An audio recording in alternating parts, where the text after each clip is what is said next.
ভেস্তে গেল যুক্তরাষ্ট্র ও কানাডার উচ্চ পর্যায়ের বাণিজ্য আলোচনা। সমঝোতা না হওয়ায় কানাডার $2,000 কোটি পণ্যে 50% শুল্ক আরোপ করেছে ওয়াশিংটন। জবাবে পাল্টা ব্যবস্থার ঘোষণা দিয়ে সমপরিমাণ মার্কিন পণ্যে অতিরিক্ত শুল্ক বসানোর নির্দেশ দিয়েছেন কানাডীয় প্রধানমন্ত্রী মার্ক কার্নি। শেষ মুহূর্তের শর্ত বদলকে অন্যায্য আখ্যা দিয়ে প্রতিনিধি দলকে অটোয়ায় ফেরার নির্দেশ দেন তিনি। বিস্তারিত আজহার স্বপ্নিলের রিপোর্টে।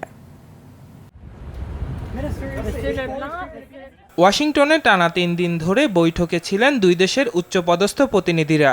আশা ছিল বড় কোনো সমঝোতার, কিন্তু শেষ মুহূর্তে মার্কিন প্রস্তাবে নতুন কিছু পরিবর্তন আনা হয়। এতেই বিগড়ে যায় হিসাব। কড়া প্রতিক্রিয়া জানিয়ে আলোচনা স্থগিত করেন কানাডার প্রধানমন্ত্রী মার্ক কার্নি। তিনি জানান, ওয়াশিংটনের নতুন দাবিগুলো একেবারেই অন্যায্য ও অযৌক্তিক। এর পরপরই মার্কিন পণ্যের উপর সমপরিমাণ পাল্টা শুল্ক আরোপের ঘোষণা দেয় অটোয়া। ডলারের বিপরীতে ডলারে শুল্ক বসানোর নীতি স্পষ্ট করেন কার্নি। তিনি জানান, বাইরের কোনো দেশের কাছে কানাডার অর্থনৈতিক ভবিষ্যৎ বিকিয়ে দেয়া হবে না। একই সঙ্গে ক্ষতিগ্রস্ত দেশীয় শিল্প ও শ্রমিকদের সহায়তায় নতুন তহবিলের ঘোষণা দেন তিনি। অন্যদিকে এই ব্যর্থতার দায় কানাডার উপরে চাপিয়েছে হোয়াইট হাউস। মার্কিন প্রতিনিধিদের দাবি, চুক্তি চূড়ান্ত হওয়ার শেষ মুহূর্তে অটোয়ার নতুন দাবি ও আগের প্রতিশ্রুতি থেকে সরে আসায় ভেস্তে গেছে এই সমঝোতা। নতুন এই শুল্কের সরাসরি ধাক্কা পড়বে ইলেকট্রনিক্স, শিল্প যন্ত্রপাতি, দুগ্ধজাত পণ্য, ওয়াইন ও হকি সরঞ্জামের উপর।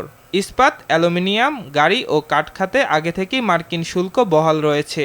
এবার নতুন 50% শুল্ক যুক্ত হওয়ায় হাজার হাজার রপ্তানিকারক প্রতিষ্ঠান মার্কিন বাজার থেকে ছিটকে পড়ার শঙ্কায় রয়েছে।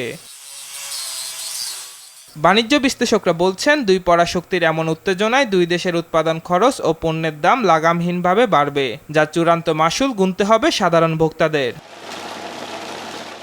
দীর্ঘদিনের মুক্ত বাণিজ্য চুক্তিতে এমন বড় ফাটল দুই দেশের অর্থনীতির জন্যই চরম হুমকি। অনড় অবস্থান থেকে সরে এসে দ্রুত কূটনৈতিক সমাধানে না পৌঁছালে পুরো অঞ্চলের অর্থনীতি এক চরম অনিশ্চয়তায় পড়বে বলে মনে করছেন অর্থনীতিবিদরা।